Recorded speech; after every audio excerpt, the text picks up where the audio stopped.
안녕하십니까. 2021 방송영상 콘텐츠 산업 현안 세미나 사회를 맡은 한국콘텐츠진흥원 산업정책팀장 박혁태입니다. 반갑습니다. 본 토론회는 코로나19로 인해 온라인으로 생중계되고 있습니다. 바쁘신 와중에도 한국콘텐츠진흥원 유튜브 채널을 통해 본 세미나를 시청하고 계신 모든 분들께 환영과 감사의 말씀을 드립니다. 이번 세미나는 OTT 시대 영상 콘텐츠 전문 인력 양성을 주제로 새로운 영상 콘텐츠 산업 환경에 맞춰 글로벌 OTT 환경을 선도할 전문 인력 육성 방안을 모색하는 자리로 문화체육관광부가 후원하고 한국콘텐츠진흥원이 개최하고 있습니다. 1부 순서로는 성신여대 김정석 교수님의 OTT 산업 환경과 영상 콘텐츠 인력 시장의 변화에 대한 발제를 듣고, 이어서 광운대 이희대 겸임 교수님의 OTT 특화 인력 양성 사례와 정책 지원 필요성에 대한 발제를 들어보도록 하겠습니다. 이어 잠시 휴식 시간을 가진 후에 2부 순서에서는 발제를 수고해 주신 두 분을 포함하여 총 8분의 전문가분을 모시고 종합 토론 시간을 가질 예정입니다. 그리고 특별히 오늘 이 자리에는 문화체육관광부 황성훈 미디어 정책국장님께서 함께해 주셨습니다. 감사합니다. 시청하시면서 궁금하신 점은 언제든지 유튜브 채널 댓글을 남겨주시면 종합 토론 시간 이후에 대답을 드릴 예정입니다. 여러분들의 많은 참여와 협조 부탁드립니다. 네, 그럼 이제 첫 번째 발제를 진행해 주실 성신여대 김정석 교수님을 모시고 OTT 산업 환경과 영상 콘텐츠 인력 시장의 변화에 대해 들어보도록 하겠습니다. 교수님 발제 부탁드리겠습니다.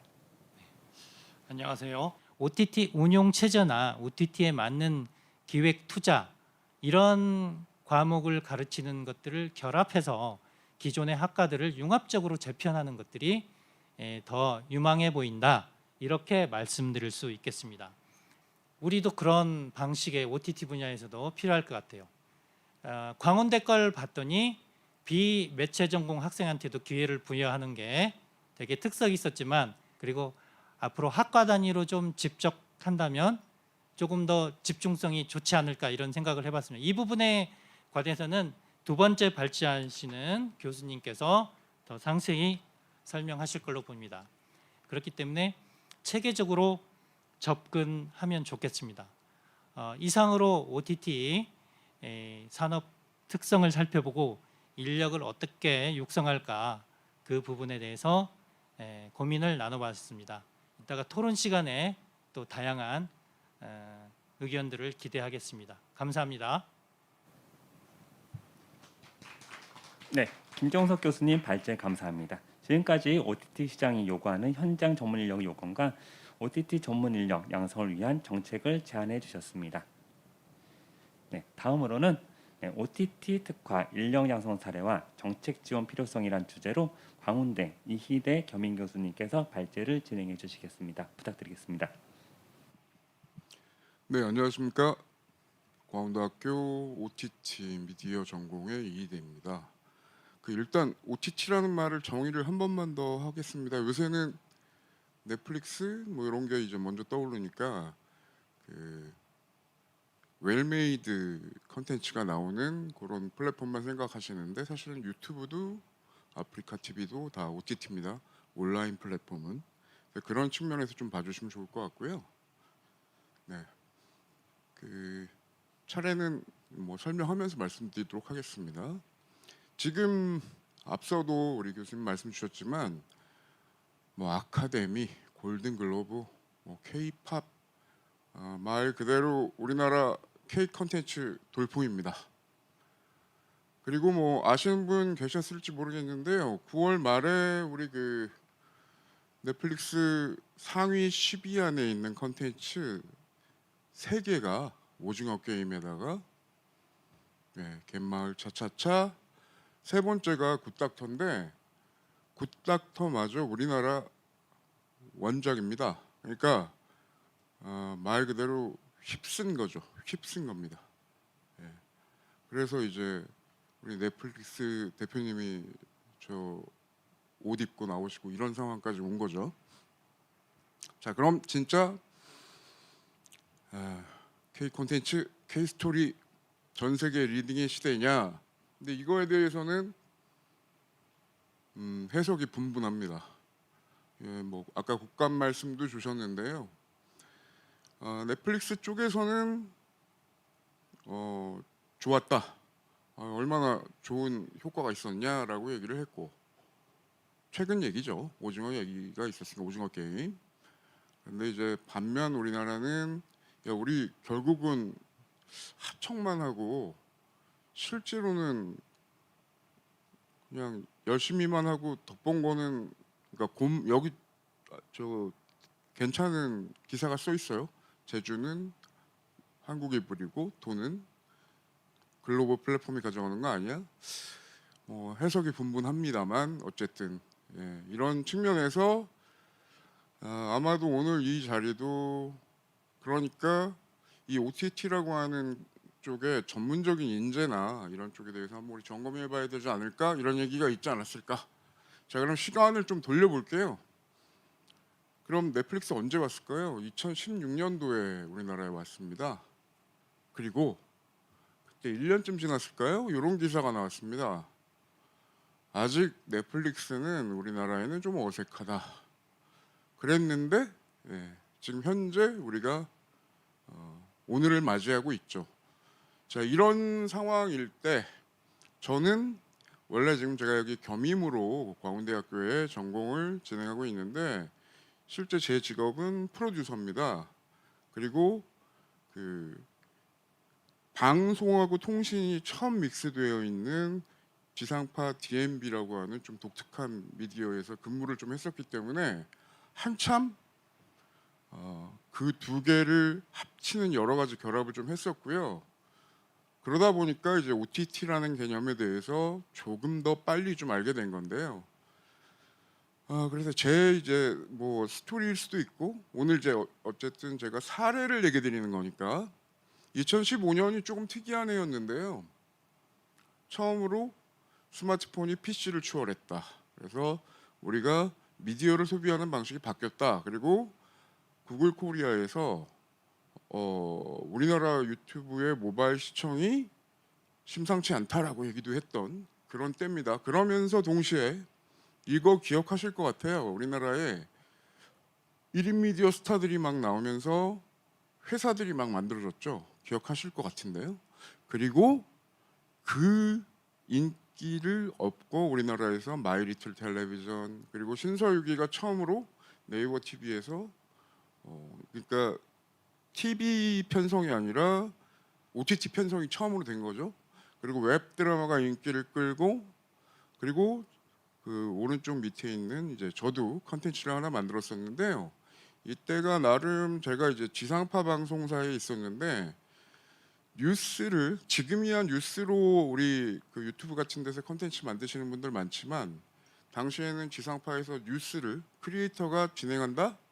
약간은 낯선 기획이었거든요. 근데 나름 교육도 하고 같이 합을 맞춰서 진행했는데 의외로 그때 뭐 이제 포털에 상단을 많이 장식하고 수상도 좀 하고 꽤 반응이 괜찮았었습니다. 그러면 근데 이제 약간 너무 빠른 시도였어가지고 꾸준히 진행되지 못했지만 그때 그 프로그램을 같이 진행했던 멤버들 저는 이제 오늘이 인재랑 관련된 거기 때문에 굳이 이 멤버들을 얘기 드립니다. 그리고 그때 같이 스튜디오에 있었던 그 멤버들의 사진을 보여드립니다. 이번에 SBS 경력직에 들어간 김다영 아나운서가 제 바로 옆에 있고요. 그리고 보시면 다들 뭐 잘 됐습니다. 뭐 잘 됐으니까 이게 좋았다라고 얘기 드리는 건 아니고요. 그러한 과정이 의미가 있었다는 거죠. 뉴미디어를 미리 캐치하고 열심히 앞서서 바라봤었던 그런 시도들. 자, 그 커리큘럼이 좀 아까워가지고 제가 광운대학교에서 특강을 한번 했었는데 광운대에서 제안이 왔었어요. 우리 그 학교 내에 인적자원센터가 있다.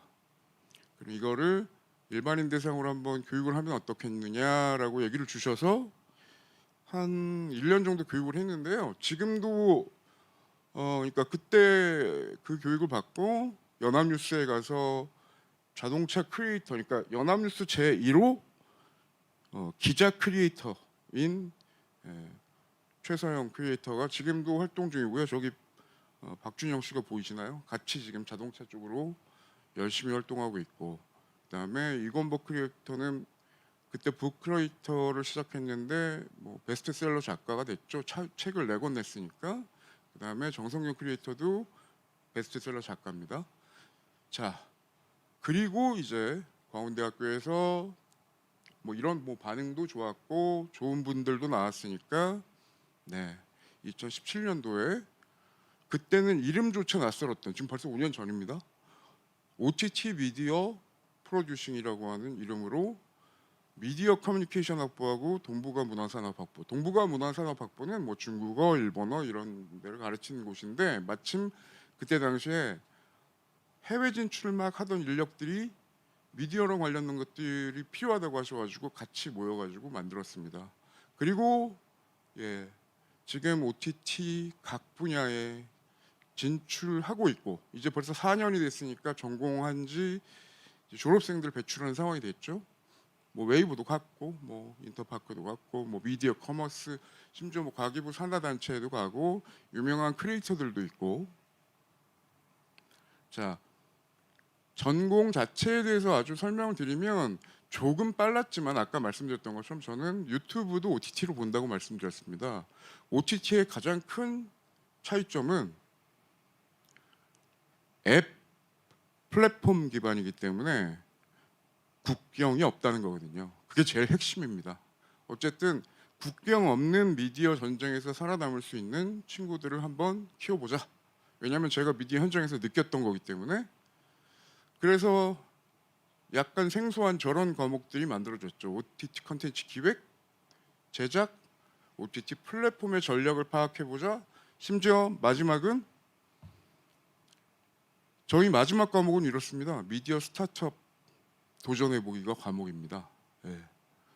좀 약간 뭐랄까 실험적이기도 하고 파격적이기도 한데, 보시는 바와 같이 단순하게 뭐 제작이다 이런 정도 수준은 아니고요. 플랫폼의 빅데이터, 알고리즘 뭐 이런 부분들도 다 살펴보고, 비즈니스 모델, 그리고 심지어 내가 직접 미디어 스타트업을 하게 되면 어떻게 이끌어갈 건지 피치덱, PT도 시키고 뭐 이렇습니다. 심지어 창업한 경우들도 많고요. 보여드릴 거지만 뭐 이게 이제 학생들 막 발표하는 장면들인데요. 그리고 뭐 나름의 그쪽 관련된 전문 연구들도 열심히 했습니다. 그리고 또 재밌는 건 이런 것도 하다 보니까 각각의 유명 업체들하고도 커뮤니케이션이 좀 많이 돼서 학생들한테도 도움이 좀 많이 됐고요. 좀 재밌는 거는 OTT 기업이었던 딜라이브 쪽에서 저희 쪽에 오셔가지고 특강을 해주시기도 했고, 저기 보면은 뭐 레스튜디오 뭐 이런 코스닥 상장 회사에서도 오셨고, 거꾸로 이제 방송사 쪽에서 OTT가 관심이 있으시니까 저희 커리큘럼으로 방송사 실무진 대상으로 제가 가서 특강을 하기도 했습니다. 그러니까 네트워크가 만들어진 거죠. 그리고 지금은 신문사하고 같이 결합해서 예, 뭐 유명 크리에이터 분들을 뭐 거의 뭐 한 달에 두 분 정도씩 만나는 특별한 경험도 하고 있고, 여기에 학생들도 같이 하고 있습니다. 그러다 보니까 아까 얘기 드렸던 것처럼 실제로 스타트업을 만들어서 뭐 금액을 얘기 드리긴 그렇습니다만 상당한 뭐 좋은 성과들도 내고 있고요. 예. 뭐 나름의 선순환이 됐다고 싶은데요. 근데 제가 오늘 또 사례로 하나 보여드리고 싶은 건 말 그대로 캡스톤 디자인이라는 게 민관 그다음에 학이 다 합쳐져 있는 케이스잖아요. 이 과목들 중에 저 두 번째 과목인 OTT 컨텐츠 제작은 원래 기획됐던 과목은 아니고요. 여기 뭐 이제 과목 자체는 수료 후에 모든 친구들이 다 1인 미디어 채널을 하나씩 갖는 뭐 그런 거긴 합니다만, 처음 기획은 어떻게 됐냐?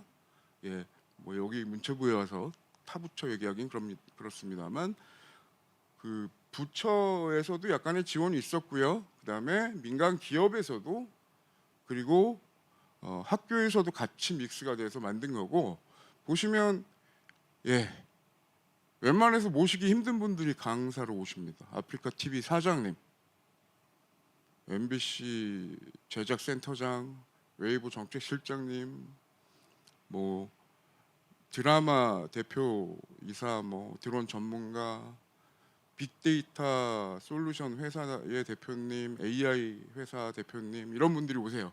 뭐 유명한 크리에이터 분들도 당연히 이제 오시고요. 그러니까 학생들 입장에서는 상당히 풍성해지는 거죠. 그리고 실제로 아프리카 TV 같은 경우는 저희가 견학도 했고 우리나라에 사실상 몇 안 되는 OTT 기업 중에 하나라고 저는 생각합니다. 그다음에 저희 채용 설명회도 진행했고요. 그래서 뭐 저희 내부의 일입니다만 지금 생각하고 있는 건 요 상당히 좋았던 사례를 잘 살려서 산학 연계를 강화하고 요 지금 이제 학부 쪽에서 상당히 좋은 성과를 봤기 때문에 석박사 과정 같은 거를 활성화하면 좋을 것 같다. 그리고 이 과정은 제가 시도를 해보니까 아까 그 일반 과정에서도 크리에이터 좋은 분들 많이 나왔다는 것처럼 지역 사회에서도 상당히 의미 있는 뭐 예를 들면 일자리 포함해서 의미 있는 커리큘럼이 될 거라는 생각을 하고 있습니다. 그리고 아까 이제 앞에서도 우리 교수님께서 말씀 주셨지만 이거는 OTT는 그냥 한 과에서 진행될 문제가 아니라는 걸 제가 많이 느끼거든요. 분석도 들어가고 비즈니스도 들어가고 기본적인 전통적 기획 능력도 스토리텔링 능력도 다 들어가야 됩니다. 그래서 약간은 뭐 약간 이런 뭐랄까 종합적인 느낌 이런 게 좀 필요하다. 자 마지막으로 제가 한 5년 됐습니다. 컨텐츠도 제작했고 현장 교육도 한 5년 정도 OTT 미디어 프로듀싱이라는 이름으로 제작 진행하면서 현장에서 이제 진행해 보니까 뭐 꼭 제가 뭐 제안까지 드린다는 건 조금 그렇습니다만 몇 가지 느꼈던 인사이트에 대해서 얘기를 드리면 그 올해 초에 나온 기사인데요. 그 글로벌 뭐 이게 넷플릭스뿐이겠습니까? 유튜브도 마찬가지죠. AI 시스템으로 얼마만큼 흥행할지 예상을 한다라고 하는데 보시면 지도가 되게 재밌죠. 자 무슨 얘기냐면 어느 지역에는 어떤 류의 컨텐츠가 쉽게 말하면 선호가 있을지 잘 먹힐지를 글로벌 플랫폼에 있는 저 기업들은 알고 있는 겁니다. 왜? 빅데이터 있으니까. 자, 사실 지금 방금 말씀드렸던 저 문제는 작년에 이제 그 어떤 행사에서 나왔던 내용인데 이런 내용이 나왔어요. 국내 기업보다 우리나라 국민의 시청 행태를 더 잘한다. 우리나라 기업보다. 누가? 글로벌 플랫폼 기업이. 그래서 데이터 주권 얘기를 거론했던 작년 행사가 기억이 납니다. 그러니까 인재라는 부분도 이쪽에 좀 우리가 고민해봐야 될 거라고 좀 보는데 작년에 이런 내용이 있었어요. 그때 이제 나오셨던 발제하셨던 분들 중에서 이른바 팡이라 그러죠.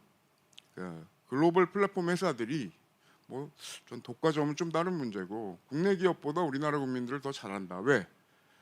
스마트폰으로 보통 시청을 많이 하잖아요. 저희가 소비를 많이 하니까 미디어 소비를, 컨텐츠 소비를 언제 어떻게 뭐 어떤 시간에 무엇을 보고 있는지를 우리보다 더 잘 안다. 그러니까 더 큰 그림에서 바라봐야지 그냥 컨텐츠 잘 만든다 정도 수준으로 이쪽 시장 바라보는 거는 단견이다라고 얘기하는 거고요. 저는 심지어 2019년도에 그때 나름 제가 발표했던 자료를 보니까 약간 이미 80%의 시청이 유튜브, 넷플릭스, 틱톡에서 이루어지고 있더라고요. 우리나라 OTT 시청량이. 그래서 K 콘텐츠 전략으로 아시아로 가자라고 이렇게 이런 내용도 내놨었는데 요거는 제가 얼마 전에 아까 잠깐 말씀드렸던 그 제가 진행하는 유튜브 채널인데 그 인도네시아에서 상당히 영향력 발휘하고 있는 우리 이제 크리에이터 분이세요. 근데 저분한테 인도네시아나 동남아 쪽에서 한국의 K 콘텐츠, 한국에 대한 이미지를 물어봤더니 엄청나다고 합니다. 상상도 못할 정도로. 물론 저도 옛날에 봤지만 지금 코로나라 못 가고 있는데, 그런데 자, 이게 지금 왼쪽이 뭐냐면 넷플릭스의 컨텐츠 지도입니다. 황토색이 오징어 게임이에요. 자, 근데 약간 색깔이 다른 곳이 한 몇 군데 보이는데 그 중에 한 군데 제가 약간 검은표로 해놓은 데가 인도네시아 포함한 동남아인데요. 예, 저쪽에선 1위가 오징어 게임이 아니고 갯마을 차차차거든요. 근데 여기서 제가 얘기 드리고 싶은 건 1위가 오징어 게임이 전 세계를 상위할 때 동남아는 갯마을 차차차. 오케이. 이러면 동남아를 공략할 때 뭔가 다른 방법이 필요할 거다인데 그 이유하고 솔루션을 아는 거는 정작 우리나라가 아니고 글로벌 플랫폼 기업이라는 거죠. 예. 그래서 지금 우리가 이제 플랫폼 시대라는 거를 좀 인지를 하고 인정해야 된다는 겁니다. 얼마 전 네이버 발표는 웹툰을 그림 못 그려도 AI가 그려준다고 얘기를 했고요. 구글 렌즈가 상품을 골라주고 내일 모레 디즈니 플러스라고 애플 TV가 말 그대로 내일 모레 들어옵니다. 11월에 전쟁이죠. 플랫폼 시대, AI, 그다음에 OTT 전쟁의 시대인데 전장의 시대인데 이럴 때 교육을 그러면 어떻게 해야 될까? 저는 플랫폼 하면 우리가 생각나는 이 서울역을 한번 떠올립니다. 예전에 서울역은 사람이 많이 모이니까 서울역이라고 했지만 지금 서울역은 KTX. 여러분들이 KTX 타시러 가셔서 예를 들면 저기서 우리가 장사를 한다, 음식을 판다라고 생각했을 때 플랫폼 성격이 KTX로 바뀌었다면 백첩반상 팔면 안 되니까 분식 팔아야 되는 게 오케이. 하지만 고급 음식 먹고 싶은 사람한테 포장 음식 팔 정도로 한 번 더 생각할 수 있는 그런 인력들을 키워야 되죠.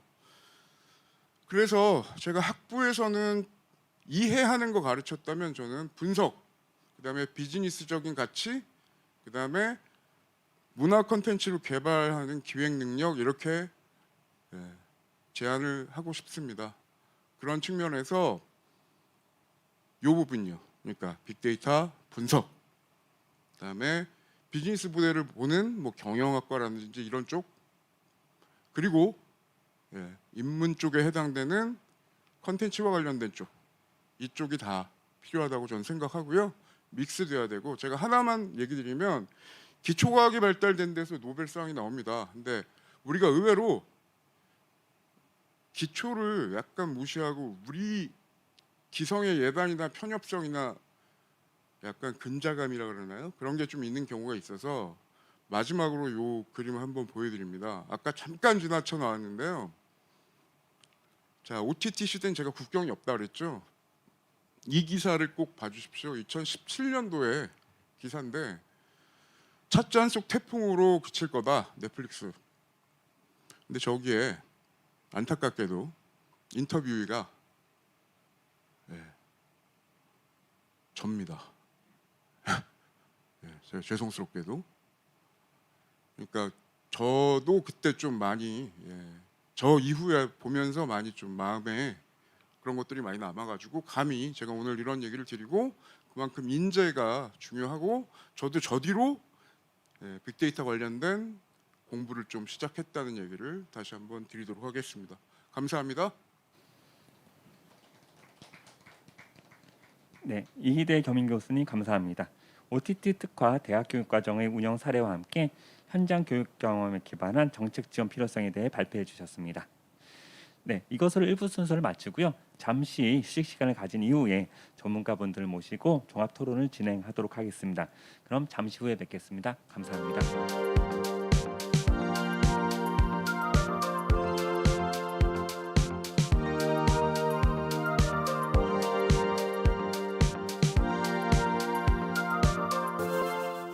우리는 알고 있습니다. 함께 즐거운 놀라움이 되는 마음을 움직이는 콘텐츠를 시대가 변해 공간은 무한해지고 환호는 높아지고 무대가 더 넓어져도 변치 않는 콘텐츠의 가치. 시간을 넘어 시대를 이어 한국콘텐츠진흥원이 함께하겠습니다.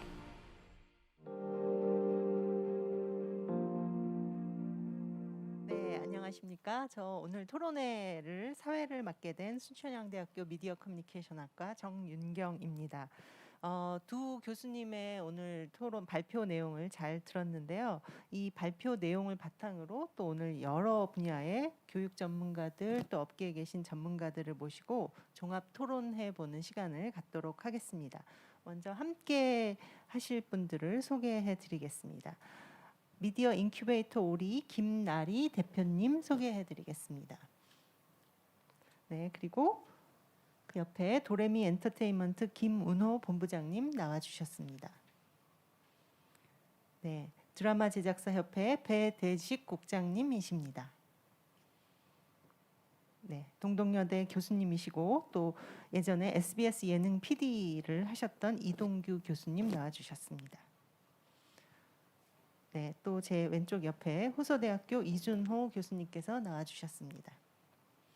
네, 이렇게 5분 토론을 오늘 듣게 되는데요. 앞에 두 분 교수님들의 그 발제 내용이 사실은 다른 듯 같은 면을 지향하는 점이 좀 있는 것 같습니다. 김정섭 교수님께서는 어떻게 무엇을 교육할 것인가, 그리고 구체적으로 어떤 장소에서 교육하면 좋을 것인가까지도 짚어주셨고, 이희대 교수님은 구체적인 커리큘럼 내용도 소개해 주시고 우리로 하여금 천재는 우연히 만들어지는 게 아니구나 이런 생각을 또 나게 해주신 그 상식을 깨닫게 되는 그런 시간이었는데, 오늘 이 발제문에 대해서 토론은 드라마 제작사협회 배대식 국장님 먼저 한번 시작해 보도록 하겠습니다. 네, 부탁드릴게요. 네, 소개받은 한국 드라마 제작사협회 배대식입니다. 오늘 이제 주제가 OTT 시대의 영상 콘텐츠 전문 인력 양성인데요. 근데 최근에 드라마 제작사 같은 경우에 이제 기획이나 뭐 창의력 그리고 제작 현장의 관리 운영 능력 같은 그런 멀티플레이형 인재를 원하고 있습니다. 그리고 또 최근에는 이제 OTT 오리지널 콘텐츠를 보면 알 수 있듯이 기획의 중요성이 상당히 중요해지고 있거든요. 그래서 그 제작사에서도 전문 기획 인력에 대한 채용 그 수요가 많이 증가는 하고 있으나 이제 전문적인 기획 인력이 많이 부족하고 그리고 또 제작 프로듀서 경우 같은 경우도 수요는 많은데 현업에서 원하는 인재상들은 보통 이제 경력직들 많이 그 선호하고 있는데요. 최근에 이제 저희 회원사 중에서 이제 상장사인데 그 제법 괜찮은 회사임에도 그 경력직 그 정규직 프로듀서를 채용 공고를 냈음에도 한 명도 지원을 안 했다는 그 정도로 인력 부족 현상을 좀 겪고 있습니다. 근데 이런 상황이 사실은 작년부터 이제 뭐 넷플릭스를 비롯한 그런 글로벌 플랫폼들 그리고 국내 OTT 플랫폼들이 이제 지금 현재 있는 그 방송사나 자회사 스튜디오 이런 쪽에 그리고 제작사 쪽에 이런 인력들을 사실 경력직으로 좀 많이 채용한 그런 그 인력의 그 연쇄 이동으로 인한 그런 단기적인 인력 부족 상황이라고 저희는 판단하고 있습니다. 최근에 좀 OTT 관련 특강을 좀 많이 하려고 하고 있습니다. 그런데 아직까지는 좀 강사 섭외에 이제 좀 강사가 결국은 OTT 전문가여야 되는데 과연 우리나라의 진정한 OTT 전문가들이 이렇게 찾아보니까 많지는 않더라고요. 그래서 좀 이런 데 대한 부분은 조금 진행을 하면서 어려움이 좀 있다는 점을 말씀드리고요. 앞으로도 좀 다양한 형태의 교육 과정을 개발해서 그 제작사 또는 업계에서 요구하는 그 맞춤 실무형 인재 이런 인력을 지속적으로 배출하려면 결국 정부의 공적 영역 지원이 반드시 계속 뒤따라야 한다는 점, 그 점을 말씀드리면서 마치겠습니다. 네, 감사합니다. 2년 동안 교육원을 운영하시면서 느꼈던 점들 말씀해 주신 것 같은데요. 기획 인력이나 어떤 제작 능력이 수요가 많음에도 불구하고 매치가 잘 안 되고 있는 점, 특히 새로운 미디어 교육자가 부족하다는 말씀을 해주셨습니다. 여러 섹터에서 교육을 이렇게 진행을 하고 있음에도 불구하고 늘 역부족인 부분이 이렇게 나타나는 것 같습니다. 지금 유튜브로 온라인으로 이 세미나에 참여하고 계신 분들께서도 질문을 다양하게 남겨주고 계신데 이따가 시간이 되면 한꺼번에 답을 한번 우리가 마련해보는 시간을 갖도록 하겠습니다. 그러면 이번에는 그 미디어 인큐베이터 오리 김나리 대표님께서 어떤 교육을 주로 하고 계신지 또 발제에 대해서 하실 말씀이 있으면 들어보도록 하겠습니다. 네, 안녕하세요. 미디어 인큐베이터라고 하면 좀 생소하다고 생각하실 분들이 있을 것 같아서 일단 미디어 인큐베이터가 뭐 어떤 곳인지 아주 간략하게만 말씀을 드리겠습니다. 저는 원래는 그 미디어 스타트업 그 임팩트 투자사에서 일을 하다가 이제 지금 당장은 이제 뭐 콘텐츠 스타트업에 대한 투자는 뭐 컨진원을 통해서도 그렇고 다른 기관들을 통해서도 그렇고 일어나고 있는데 이제 미디어 스타트업 자체에 대한 투자는 일어나지 않고 있는 상황이라서 이제 관련돼서 창업을 하려는 팀을 도우려고 준비를 하고 있는 곳이라고 생각하시면 되겠습니다. 네, 이제 콘텐츠 비즈니스 자체에 대한 전망을 가진 사람들을 양성해야 된다라는 것이 결국 제가 드릴 수 있는 말씀일 것 같습니다. 그래서 콘텐츠 비즈니스가 외주 제작사의 입장에서는 콘텐츠를 프로덕트로, 그러니까 콘텐츠를 상품으로 판매하여 수익을 얻는 비즈니스의 관점에서 아마 보실 수 있을 텐데 OTT 입장에선 사실 이건 구독 모델이거든요. 그러니까 좋은 오리지널 콘텐츠가 나왔을 때 이제 투자한 만큼 결국에는 그 콘텐츠를 어디다가 판매한다기보다는 콘텐츠가 구독 모델이 돼서 돌아온다는 거죠. 그러니까 내 고객이 결국엔 내가 좋은 콘텐츠를 가진 OTT이기 때문에 다시 돌아온다는 관점. 혹은 이제 콘텐츠, 이건 뭐 한국에서 사실 관심을 많이 갖고 계신 부분인데 콘텐츠 관련된 IP 비즈니스는 정말 많죠. 그래서 이제 뭐 드라마가 하나 생기면 그거 가지고 뭐 웹툰도 나온다거나 뭐 뽀로로 같은 예시 같은 거 아마 다들 좋아하시고 그런 게 흥하기를 많이들 바라실 텐데요. 여기서도 이제 다른 비즈니스가 연결이 된다는 거. 그리고 또한 브랜드 아이덴티티 자체를 가지고 연결할 수 있는 수익들. 그러니까 이제 콘텐츠 비즈니스에서 콘텐츠를 넘어선 다른 비즈니스들을 충분히 알고 있는 인재들이 이 세상에 몇 명이나 되나. 그러니까 교육 현장에서도 아마 관련된 교수님들이나 강사님들을 찾기 어려운 건 이 다양한 미디어 콘텐츠 비즈니스에 대한 이해를 갖고 그중에서 어떤 것을 학생들이 나가서 실험해 볼 수 있을 것인가에 대해서 이야기해 줄 수 있는 분이 상당히 적기 때문이 아닐까 싶습니다. 어떤 인재가 필요하고 어떤 지원이 필요한가 할 때 특히 이런 비즈니스적인 관점을 가지고 기획할 수 있는 기획자이면서 동시에 아까 발제해 주신 교수님께서도 말씀하셨듯이 데이터를 직접 읽거나 혹은 데이터를 읽을 수 있는 인력과 협업하여 그 데이터를 기반으로 예측하고 그 예측한 것을 기반으로 해서 스토리텔링을 제안할 수 있는 정말 통합적인 인재가 필요한 상황이에요. 당연히 좋은 촬영 감독도 필요하고 좋은 편집자도 필요하고 이에 대한 교육도 통합적으로 따라가야겠지만 시장에서는 현재는 이런 비즈니스 마인드를 가진 기획자의 니즈가 가장 크지 않나라고 생각합니다. 감사합니다. 네, 감사합니다.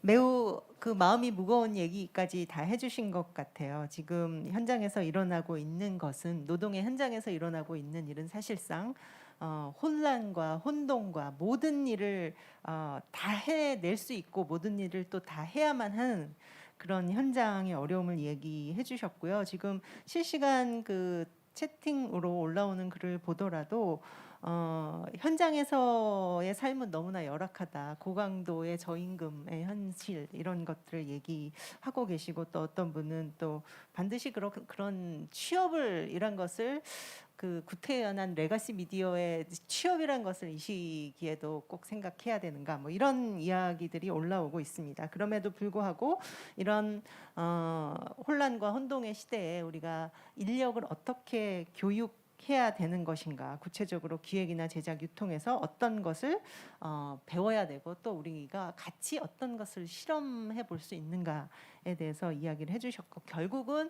비즈니스 면에서 통합 인재를 키우는 것이 필요하다, 이런 말씀을 해주신 것 같습니다. 네, 우리 이희대 교수님께서는 혹시 덧붙이실 말씀? 예, 저도 얘기를 좀 드리면 아까 그 OTT 특성이 국경이 없다. 그리고 제가 그렇다면은 이젠 경쟁 상대가 예를 들면 넷플릭스, 유튜브 이런 플랫폼들이니까 거기는 그럼 왜 성공했냐? 이런 걸 좀 이제는 그러니까 다른 나라 얘기처럼 볼 게 아니라 좀 제대로 봐야 된다고 생각을 하는데요. 제가 보는 관점은 뭐 이런 건 있습니다. 예를 들면 유튜브. 유튜브 같은 동영상 서비스가 사실은 판도라 TV라고 우리나라가 1년 더 빨리 시작했는데, 유튜브가 지금 전 세계 석권이고 넷플릭스도 비슷하고 그렇죠. 유튜브가 누구는 뭐 이런 얘기 합니다만 그 본사가 60%, 크리에이터가 40%를 가져갑니다. 그럼 되게 뭐 불평등해 보이지만 운영비 빼고 나면 5대5 파격입니다. 당시에 이런 게 없었어요. 그러니까 그만큼 제작자 위주의 환경을 만들었다는 거고, 넷플릭스도 물론 시나리오 통과되기 힘들지만 시나리오가 통과되고 나면 우리나라에서 이제 드라마 지상파 외주나 이런 거 하게 되면 PPL 걱정하고 5만 가지 걱정 다 하면서 만들어야 되잖아요. 근데 여기 그런 건 없어요. 그러니까 역시 창작자 위주. 그러니까 이런 환경을 제공하는 곳과 아닌 것, 이렇게 약간 글로벌 기준에서 보고 우리 경쟁력을 갖춰가야 된다라는 측면에서 한번 접근이 필요해 보인다라는 걸 하나 얘기 드리고 싶고요. 또 하나는 제가 아까 그 비즈니스 마인드와 그 데이터 분석 관련된 얘기를 하나 드리는데, 그냥 이거는 이런 겁니다. 예를 들어 최근에 왜 그 광고 되게 많이 나오는 것 중에 팀 삼성 뭐 이런 광고 보신 적 있을 거예요. 거기 보면 뭐 비스포크 이래가지고 스마트폰 인덕션 뭐 전자레인지 오븐 뭐 이런 거 나올 때 뭐 도와줘 뭐 이런 얘기 나올 때 제가 뭔 얘기 드리려고 그러냐면, 거기 보면 알아서 레시피를 가지고 음식이 만들어지는 그런 뭐 이렇게 시리즈 광고를 한번 보신 적 있을 텐데, 거기서 요걸 한번 살펴보시면 좋을 것 같아요. 거기 그 동영상 레시피가 나옵니다. 근데 제가 무슨 얘기 드리냐면, 자, 우리나라에서 아마 음식 관련된 콘텐츠를 제일 많이 가지고 있는 곳은 지상파 3사거나 뭐 그 외에 음식 전문 채널이었을 확률이 상당히 높은데, 제가 알고 있기로는 거기에 그 동영상 레시피를 제공하는 회사는 중소기업인, 여기서 뭐 상표를 얘기해도 되나? 만개 레시피라고 하는 중소기업입니다. 근데 왜 거기께 채택이 됐을까요? 예, 거기는 사장님이 개발자 출신이라 동영상을 만들고 데이터베이스 관리를 하셨기 때문에 삼성이랑 계약하고 바로 다음날 데이터베이스가 연동이 됩니다. 우리나라가 컨텐츠 만들면 이렇게 데이터베이스 관리하는지, 그러니까 저는 뭐 특별한 OTT니까 특별한 인재를 만들어야 되겠다 그렇다기보다는 약간 이런 마인드만 좀 갖춰도 가지고 있는 자원을 충분히 잘 활용할 수 있는데, 의외로 우리가 그런 접근들은 좀 덜하고 있지 않았느냐, 예, 그런 측면에서 그냥 사례를 한번 얘기 드려봤습니다. 예, 이상입니다. 네, 감사합니다.